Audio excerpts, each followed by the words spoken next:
There's a quiet kind of liberation that arises, not when you gain control, but when you release the need for it.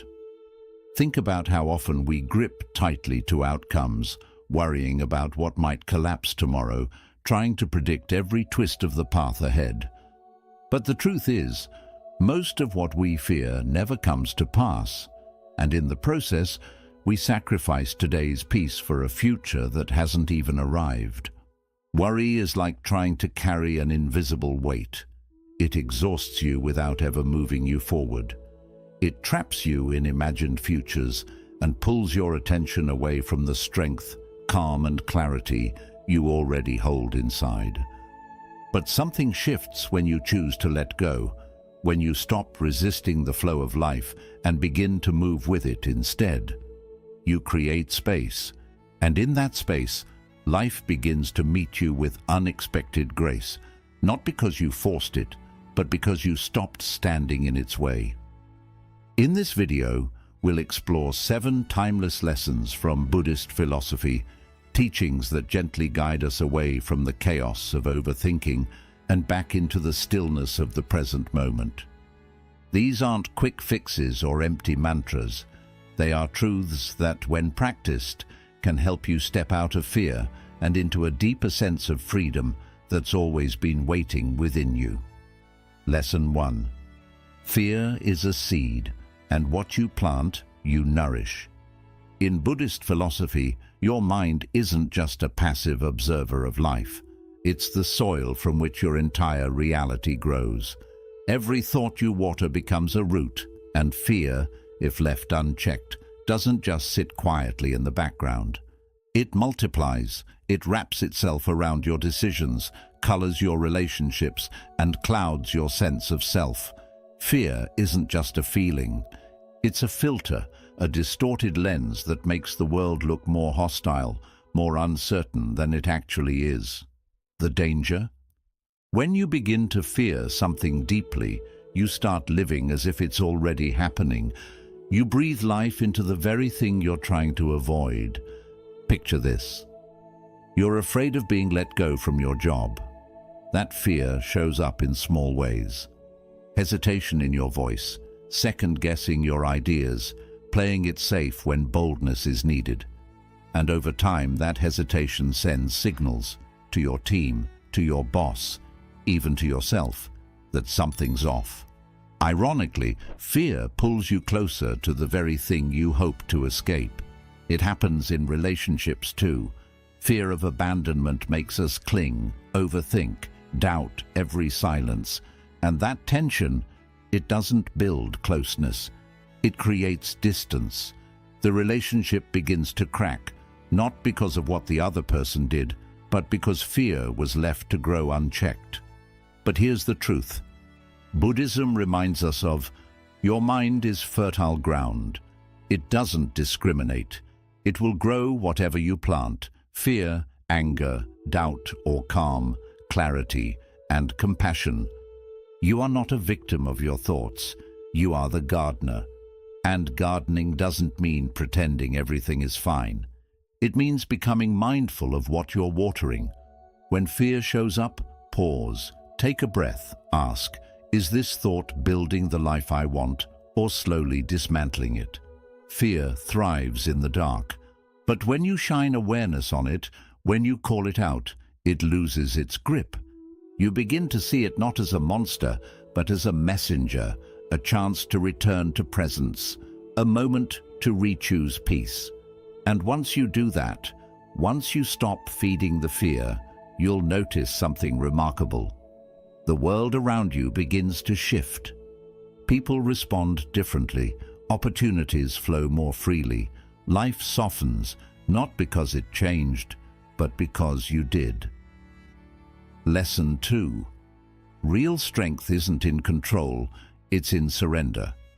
In today's hyper-driven world, we are taught that strength looks like control. Master your routine, dominate your goals, force your future into shape, push harder, plan better, never let go. But Buddhist wisdom flips that narrative completely. It says, strength isn't about gripping tighter, It's about knowing when to release. Letting go isn't failure, it's clarity. It's recognizing that life is not something you can strangle into submission. It's something you must learn to flow with. You act with intention, but then you trust. Imagine trying to hold water in your palm. The harder you squeeze, the more it slips away. But leave your hand open, and it stays. That's what surrender is. Not passivity, not weakness, but the quiet strength of someone who has done their part and knows when to step back with trust. In Buddhist philosophy, surrender isn't retreat. It's a sacred collaboration with reality. You stop resisting every twist in the road and begin walking it with grace.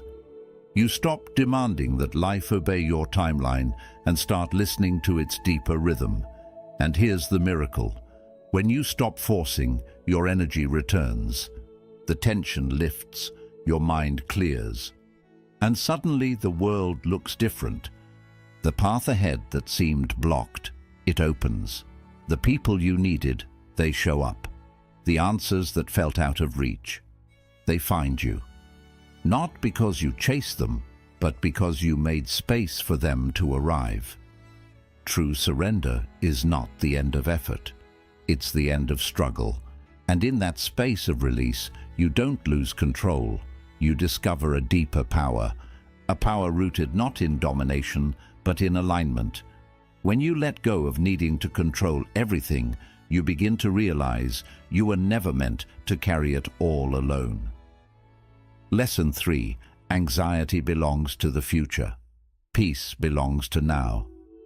Buddhist wisdom teaches something quietly revolutionary. Anxiety can't survive in the present moment. It feeds off anticipation, off imagined futures and worst-case scenarios. It thrives in the mental fog of what if and what might go wrong. But here's the thing. None of that is real. It's all a movie your mind is playing in advance, a script that hasn't even begun. So the next time you feel anxious, pause and ask, where is my mind right now? Chances are, it's sprinting ahead, constructing stories, anticipating pain, trying to solve problems that haven't even happened. And while your attention is trapped in that illusion, you miss the only place where life is actually happening. Right here, right now. This moment, this breath is your anchor, and in this single breath, you are safe, you are whole, you are not drowning in the storm of what could be. You are resting in the stillness of what is.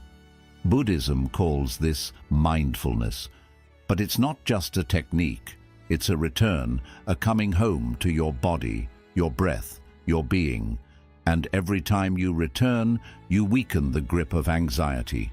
You stop pouring energy into a future that hasn't arrived and begin to reclaim your peace, one breath at a time. The mind is loud. It spins, warns, plans, panics. But the present moment, it whispers. And if you listen closely, it tells you the truth. There is nothing to fear right now. There is only this breath, this heartbeat, this quiet space where life meets you. Peace isn't a place you chase. It's a presence you remember. Lesson 4. Most of the weight you carry was never real to begin with. So much of the heaviness we feel isn't from life itself. It's from the stories we tell ourselves about what might happen. Buddhist wisdom gently reminds us, our deepest anxieties rarely come from reality. They come from imagination. We become authors of endless tragedies that never take place. Sleepless nights worrying about conversations that go better than expected. Stomach knots over future disasters that never arrive. We carry these imagined fears like stones in a backpack. Heavy, invisible, and entirely optional. Why does this happen? Because the human mind is brilliant at storytelling. It's like a novelist who refuses to take a day off. It scripts scene after scene of what could go wrong, failures, betrayals, endings. And while these stories live only in our heads, our bodies begin to react as if they're already happening. We start defending ourselves from threats that don't exist. We act tense. We close off. We brace for storms that may never come. But here's what Buddhism teaches with such clarity. Just because a thought appears doesn't mean it's the truth.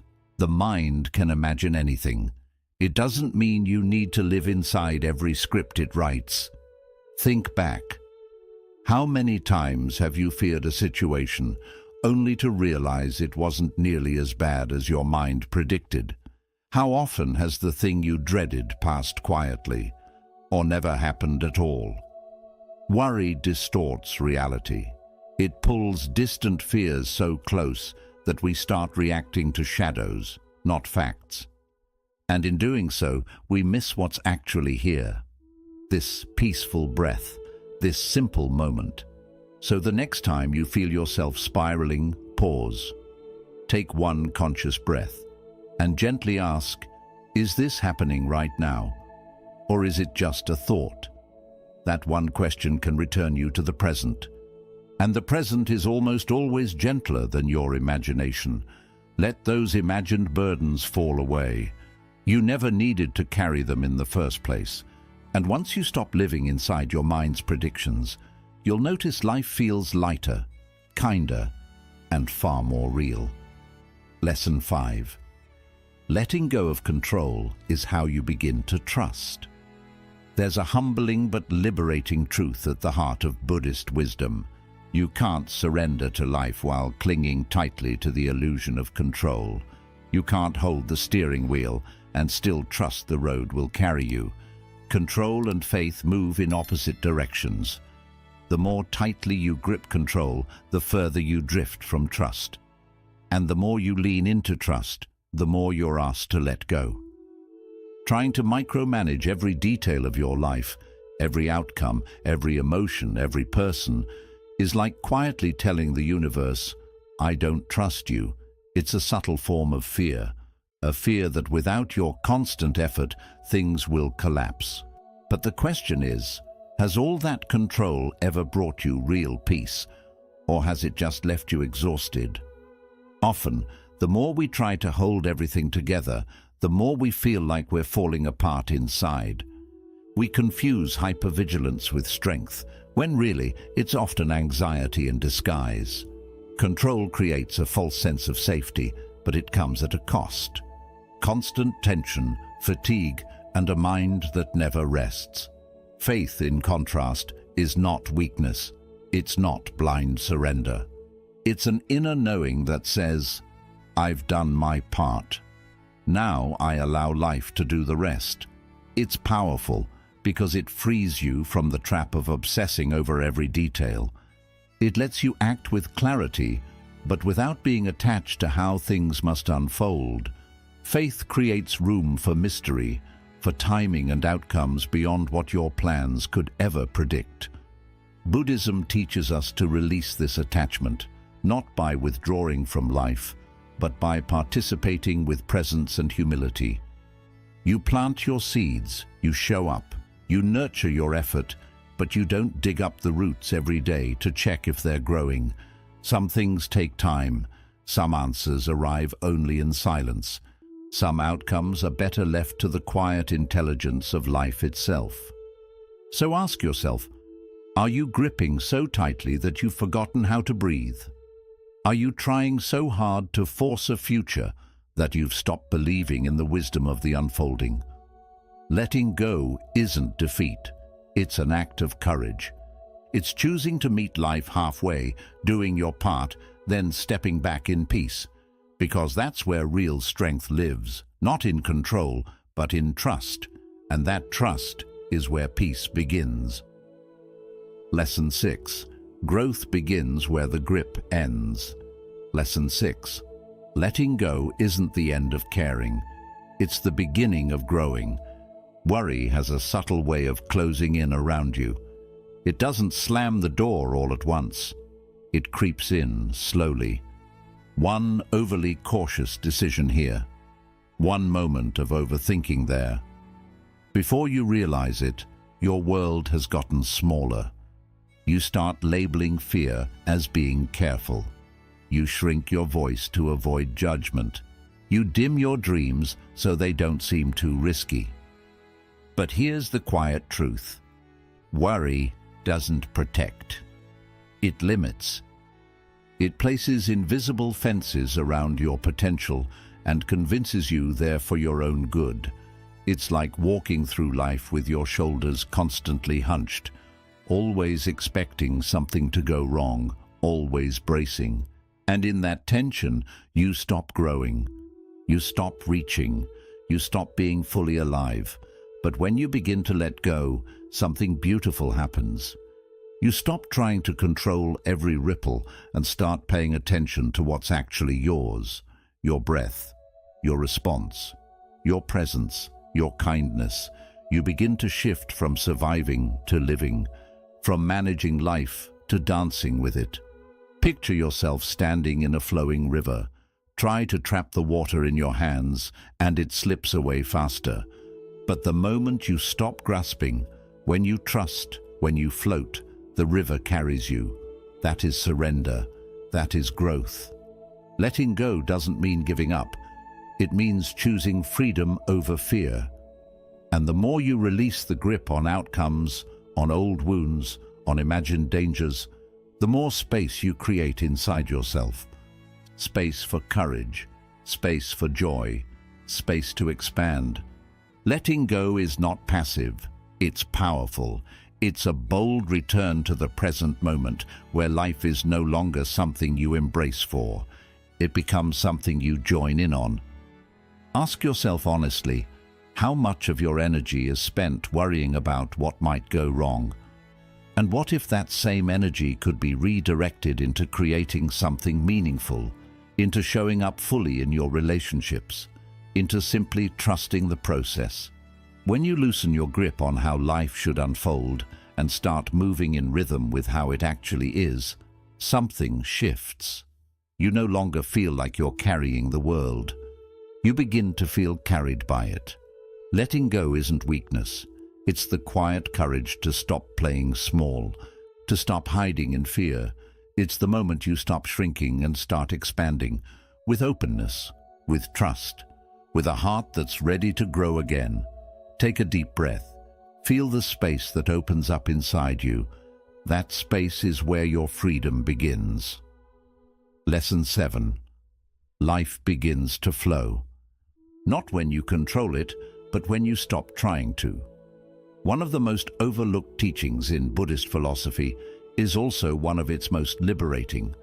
Life doesn't need your constant interference to work. In fact, the more we try to control each detail, each outcome, each emotion, each response, the more we create resistance. The more we grip, the more chaos we accidentally invite.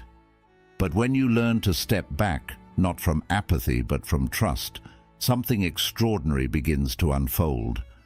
Life starts moving with a rhythm far wiser than any plan you could construct. Decisions become clearer, paths open. The right people and timing begin to arrive, not through force, but through alignment. Yet this idea feels deeply unsettling for many of us. We've been conditioned to believe that control equals safety, that if we don't double-check, overanalyze, and micromanage, everything will fall apart. And so we interfere. We hover, we push, we stress. We try to force conversations, chase outcomes, and speed up what isn't ready. But in doing so, we drain our energy and disturb the very peace we're longing to find. Buddhist wisdom offers a different way, a gentler, wiser path of non-interference. Not as a withdrawal from life, but as an act of deep trust. Just as water finds its path through the rocks, life finds its flow when we stop damming it with fear. The more we meddle, the more we stir up mud. But when we step back, clarity returns. Think of all the times you tried to force something into place, a relationship, a job, a decision, only to watch it collapse under pressure. Then remember those rare moments when you finally surrendered, when you breathed, released your grip, and let life be. And things began to align, almost magically. That wasn't coincidence. That was space. Your worry, your control, your constant mental rehearsal, these are like stones thrown into a clear stream. They disturb the current. But when you stop interfering, the water becomes still again. Life becomes smooth. Control may seem like power, but it's often fear in disguise. And fear, unchecked, robs you of the very outcomes you're trying to reach. So how do you shift? You begin with observation. Notice when you're clinging too tightly, checking your phone for the 5th time, overthinking a conversation, pressuring someone or something to move before it's ready. And ask yourself, what would it look like if I loosen my grip just a little? Non-interference isn't laziness, it's maturity. It means understanding what's truly yours to do and what's not. You plant the seed, you nurture it, but you don't rip it out of the soil to check if it's growing. Growth, real growth, takes patience, not force. Picture holding a butterfly in your palm. If you squeeze in fear that it will fly away, you'll crush it. But if you hold it gently, it may stay longer. And even if it flies off, it might come back because it remembers the safety of your open hand. This is how life works. The tighter you cling, the more things slip through.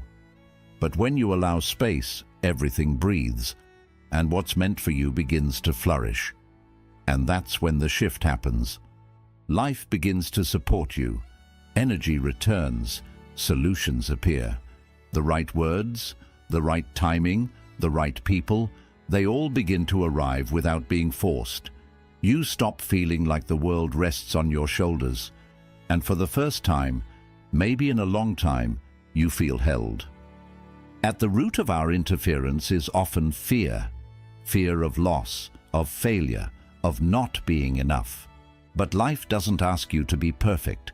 It asks you to trust, to breathe, to let go of the belief that you must do everything alone. So, take a moment, reflect. Is there something you're holding on to too tightly? A decision you're pushing too hard? A conversation that keeps replaying in your mind? Honestly ask yourself, what would it be like to release this? Not because you're giving up, but because you trust. Because when you stop forcing, you begin to receive. When you stop interfering, life starts working with you, not against you. You don't have to control every detail. Sometimes, the wisest thing you can do is take a deep breath, do your part, and step back. Trust the flow. Ride the wave. Let life meet you in the space created by your surrender. You're not here to control the ocean. You're here to learn how to float. Bonus lesson. Choose what matters, not what feels easy. Picture walking down a foggy path where the next step isn't clear and the air is heavy with uncertainty. Most people stop right there. They turn back, not because they're weak, but because they've been taught to seek comfort over truth. But Buddhism teaches something different. It encourages you to keep moving forward, letting what truly matters guide your steps, even when the ground feels unstable. This is where many of us struggle. We confuse comfort with peace, but comfort isn't always peace. Sometimes it's just avoidance in disguise. It's the quiet choice to stay where things are familiar, even if they're unfulfilling, because the unknown seems too risky. So we settle. We hold on to habits that numb us, relationships that drain us, routines that keep us small, all in the name of safety. But here's the problem. What's comfortable often keeps you stuck, while what truly matters requires change. Growth never comes without discomfort. Wisdom never comes without asking tough questions. And peace, the kind that comes from within, only arrives when we start choosing what's valuable over what's easy. Think of a seed buried in the soil. If it stayed comfortable, it would never break open. But in breaking, it begins to rise. It pushes through the dirt, struggles toward the light, and in that struggle becomes what it was always meant to be. That's how the soul grows, not in quiet and stillness alone, but in the tension between staying safe and choosing to rise. In Buddhist thought, this is the path of right effort, not effort driven by fear or striving, but effort grounded in intention and clarity. It asks you, what do I value more, immediate relief or long-term alignment with who I truly am? Choosing what matters means showing up for your own transformation, even when it's uncomfortable. It means being willing to sit with painful emotions instead of avoiding them. It means stepping away from distractions and leaning into presence. It means having tough conversations, setting boundaries, walking away from things that don't align with your path. Not because it's easy, but because your peace depends on it. This path won't always feel good. It may not always feel clear, but it will always feel true. So ask yourself now, what in your life feels comfortable, but is quietly costing you your peace? What are you holding on to out of habit, fear, or familiarity? And what would it look like to choose differently, not recklessly, but thoughtfully?